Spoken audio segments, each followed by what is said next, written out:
Hello, it's me, Robert Gregson.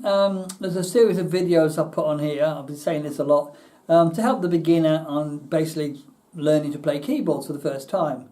One of my videos shows about chords, and this video is more talking about chords in general, whereas the first video was just showing you how to do the first basic chords. But obviously people are going to say, well, what about all the other chords? And there are loads and loads of chords. After 40 odd years, I'm still learning chords. Don't let it put you off. They are just 4 notes. And they'll have very strange names as well, and some that sound really complicated, which I'll explain about, but you don't have to worry about all that. You just have to remember the position and the 4 notes you have to play to get to that chord. Now, when you've learned your 3 main chords, your C, G and F, and you're first learning your first tunes, what you'll find is as you come into a piece of music, now this is more advanced, but it's on the big and other books as well. All the books have them. This is the complete organ player book. I'm actually showing you from book 6, but they're all the same. You get complete keyboard player books as well. And every time you start a new tune, it'll tell you there's new chords to learn, and you'll have a little chart at the top here. In this case, it's saying the chord is E flat 9, which sounds really complicated. Just remember E flat 9. If you really want to go into it, look at your diagram. This is all I did when I was learning. And it's a G, a B flat, a C sharp and an F. And just in case you want to learn it in the music, that's what it is in the music. And it will tell you there, going from the bottom upwards, or go from go from left to right. So it's the bottom upwards in this case. G, B flat, D flat and F. It's the same thing. And that will show you the position of the chord that you have to learn this next tune. In fact, there's 2 chords in this case. There's one here. In case you're wondering what this last one is, the E flat pedal.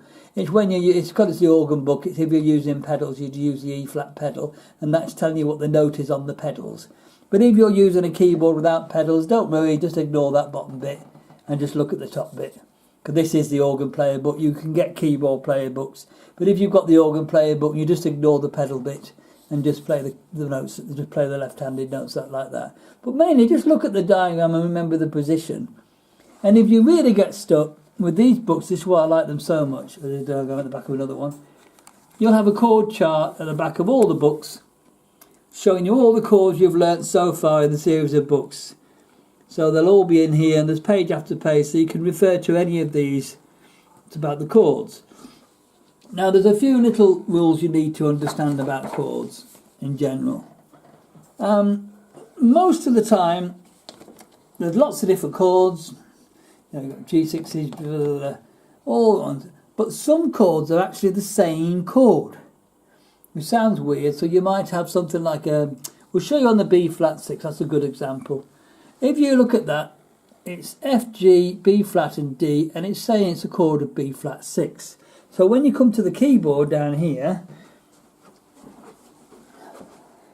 if you're doing that F, G, B flat and D, now that means that I'm playing the same notes as it says up here, and it says it's a B flat 6, which it is a B flat 6 chord. And if you look up here, it's the same notes, and it says B flat 6. Now, look at the screen. It's actually saying it's G minor 7. Forget the on F bit, that's the F pedal. It says use an F pedal. Forget the pedals because we're doing keyboard, not organ. So how can it be a G minor 7 when it's supposed to be a B flat 6? It's actually the same chord. So if you come to a G minor 7, it's the low G minor 7. And I'll explain about this in a minute. So some chords are exactly the same. It's the same notes, it's just got 2 names instead, or 3 names even. But it's the same chord. So if you see G minor 7, you know to play a B flat 6. And you'll learn this as you go through each song, and you're learning each chord as you go along. You'll start to work out that they're actually the same chord. So if you look at the simple chord of C, which we started off on the other video, that is a C6 chord, but it's also an A minor 7 chord. It's the same chord, the same notes, but it's 2 different chords. And the only difference would be if you're playing organ, it would be pedals. So it's a C chord, but if you're doing an A minor, because it says A minor, you play the C chord, but you play an A pedal or a G pedal or whatever it tells you the pedal to play. That is the only difference. So some chords are exactly the same. They have more than one. There might be more than one name for the same chord. Now, the other rule you have to look at is a thing called the G minor. Now, we did show you B flat 6 chord, which was here, and we actually said it's exactly the same as G minor, which is coming up on the screen. Now, this is what we call the G minor is a special chord. This is what I'm showing you on this one. There is a low version and a high version of the G minor chord. This is the low version. So the low version is the same as B flat 6. The high version is a little bit more complicated. It's like that. And you've got a G, a B flat, a D and an F. And it's a high version because all you're doing really is you're taking the F from here and you're taking it from the bottom. So that is F, G, B flat and D, which was the low version of G minor 7. Take that F off, move your hand up obviously and put your F higher up. You've got the higher version of the G minor 7. Still an F, just like it was down there, but you moved it higher up here, giving you the higher version. The other 3 notes stay the same. Now the reason you have a high and a low version of G minor 7, if you're reading your music and it says G minor 7 and after it it's got any other chord except C7, all you do is play the G minor, the low version, which is that one. That's if it's any other chord after G minor 7 is anything except a C7. But if it's a C7 after it, you play the high version, and the only reason they say it is because it's easier to then go to C7 by bringing those those notes back. So the high version is actually easier to play than the low version. If you're down here and you have to jump to C7, if you're more professional you can do it, but for the beginner it's harder. So it's actually saying the high version is easier to learn it to go to C7. So if you're playing a G minor 7 chord and afterwards it says in the music of G minor 7 the next chord is a C7, the G minor that you should be using is a high version. If you're playing a G minor chord and the chord after it in the music is something else and not C7, you can just play the low version. But to be honest, when you get more professional and more comfortable with chords and melodies and things, you can actually use either version. It doesn't matter as you're playing it. If you can get to it, you can play it. But it is easier to do higher version when you've got a C7 after it. Now I'm going to show you the 2 hardest chords I've ever found in the 40 odd years I've been playing keyboard. And these are pretty difficult ones to learn, and they will take a lot more practice than all your other run-of-the-mill chords.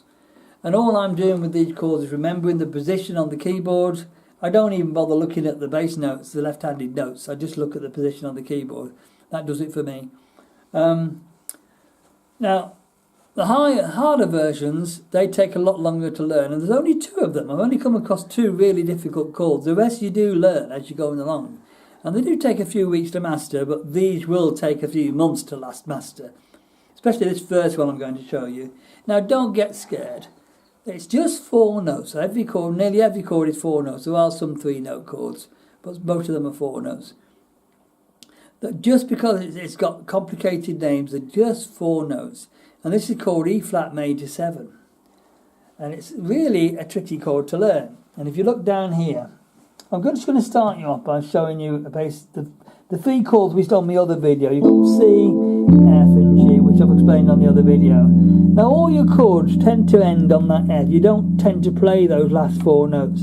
1, 2, 3, 4, 5. Those last 5 notes, you don't tend to play them at all. It's very rare you go that low when you're doing chords. They always tend to be in this sort of range.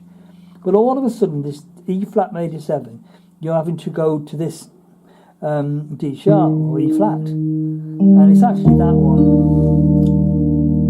E flat major 7. Now the way to do it, you can't jump from wherever your other chords are. You can't just do a simple movement. If I just show you like that's there, say I was doing D7, I could just do a simple movement, or an A7 from C I could do a simple movement. Most of it is simple movement. This one isn't. You're suddenly going all the way down here to do that, and it takes some practice to get that position. So what I tend to do is you've got get in that position first, find those notes, little finger on the E flat, third finger 1, 2, 3, third finger on the G, second finger on the B flat, and then stretch your thumb out to get to that D. And a child will find this difficult, but this is more advanced in the books. It's not the early stages. It's more advanced, so your child will be more confident and they'll know the notes by then, and they'll know lots of chords. So they'll be a lot more advanced when they come to do this. But anyone who can play, who might be coming across this chord, they might find this useful. Now, the way to do it is to take your hand off and keep your fingers with you, and just remember that position where you've had your fingers. It sounds a bit daft. But what you try and do is, if you could go straight to that position, stretch your hand out, do that, and you're going to put your little finger straight on that E flat. So as soon as your little finger goes on the E flat, that's the one you need to concentrate on. Just getting your little finger on that E flat. And remember that the other three fingers are what you're using, and they will land directly onto the notes you need to be on. You'll have that one will line up with G, that one line up with B flat, and if you stretch your thumb out, your thumb will end up on the D. So to get to it straight away, you can go little finger on the E flat, and these fingers are now lined up. That's lined up. You're stretching the whole hand out like that. Don't go like that. Hand out like that. Little finger on the E flat. This finger, third finger, is now lined up for the G. That's the finger is now lined up for the B flat. And if you stretch your thumb out, you'll just get that D. You just have to watch your thumb that you don't catch the one before it. So you could just go straight like that. All you're doing is looking at your E flat with the little finger, and all the other fingers will line up. So E flat, then put the other three fingers straight down, and you'll get it. So that was one chord. The second hardest chord to play is this one here. We'll look down here now. I'm just going to quickly show you what this is. This is the G major 7 chord, and the same principle applies. First of all, you'll see it on the charts when you come to it. It's more advanced chord.